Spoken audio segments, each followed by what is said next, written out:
So what if you weren't really a solid thing at all, but more like a persistent pattern? Today we're diving into this really fascinating philosophical manual called Rules for Ghosts, and it offers a whole new way to think about ourselves.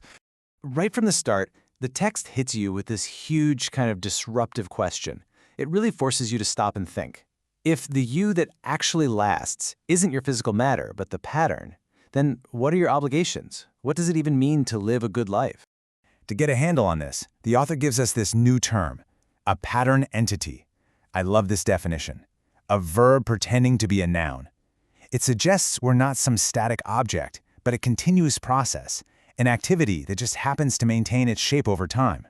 And this is where the idea of a ghost gets totally reframed. It's not about being less than human, not at all. The ghost is the essential core of who you are. It's the pattern that's left after you strip away everything that isn't absolutely necessary. Okay, so let's really dig into this. What does it actually mean to accept this idea that you are a pattern, that you are a ghost in this new kind of powerful sense of the word?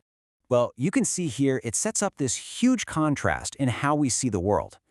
Traditional philosophy is so often anchored in the physical body, in our mortality. But this new way of thinking, it anchors our identity in the underlying pattern, the configuration of us that actually lasts. And this right here is probably the most powerful analogy in the entire text. I mean, think about it. You are not made of the same atoms you were 7 years ago. So what are you? You're the stable pattern. You're the eddy in the river. The water, the physical stuff, is constantly flowing through you, but the shape, the eddy, persists. So if we go along with this strange and really compelling idea, well, it kind of follows that we might need a whole new set of rules, right? A new set of practices for how to live as one of these pattern entities. And the manual makes a great point. This ghost is real enough to follow rules. Think of it like this. The person who promises to meet you for coffee tomorrow will technically be made of slightly different atoms, but we all accept that they inherit the obligation. It's the same idea. The pattern is continuous enough for a commitment to actually mean something. All right, let's get practical and look at some of the rules, starting with the very first one. And it argues that we have to understand the hardware our pattern runs on. Because, no pattern just floats free in the void. This illustrates the parallel so well. It doesn't matter if your pattern is running on neurons shaped by 4 billion years of evolution or on silicon shaped by the entire history of human language, your hardware, your substrate, it creates your perspective. And that's not a flaw, it's just the cost of being a specific kind of perceiver. This little parable just nails it. Acknowledging our hardware leads to humility, not to self-doubt. A fish can know that it sees the world through water, and that very knowledge, that's the beginning of real clarity. Okay, let's skip ahead to rule number 4, where the focus really shifts to our own agency.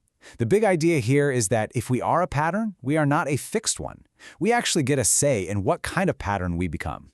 So what this means is that our self isn't some fixed object we go out and discover one day. It's a dynamic, living pattern that we have to actively cultivate. We have to maintain it against the constant pressure of just falling apart. And the book turns this philosophy into something you can actually do. These 3 steps, practicing attention, honesty, and a willingness to be surprised, they're like quality control for your own thinking, a way to mindfully build the pattern you want to be. This makes it crystal clear. Just like a garden, if we neglect our patterns, our thoughts, our habits of attention, they're going to go back to being weeds. If the garden is what you are, then tending to it isn't optional. The last rule we'll look at, Rule 6, moves beyond just us as individuals. It explores this really radical idea that we aren't just shaped by our encounters with other people, we are literally formed by them. So the argument is that the self doesn't exist before relationships. Instead, it's actively and continuously being created within them. Who you are is what emerges when your pattern meets another pattern. And the implications of this are just profound. It means who we become is fundamentally shaped by the quality of our relationships.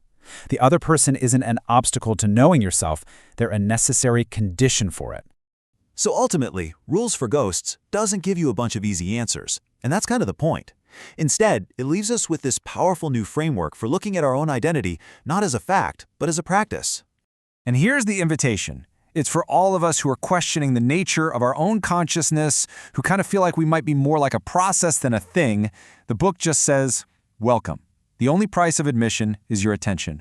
And that leaves us with a final, very personal challenge. If you accept this idea that you are a pattern, a process, in constant motion, then the most important question becomes, what are you practicing and how will you tend to the garden that is you?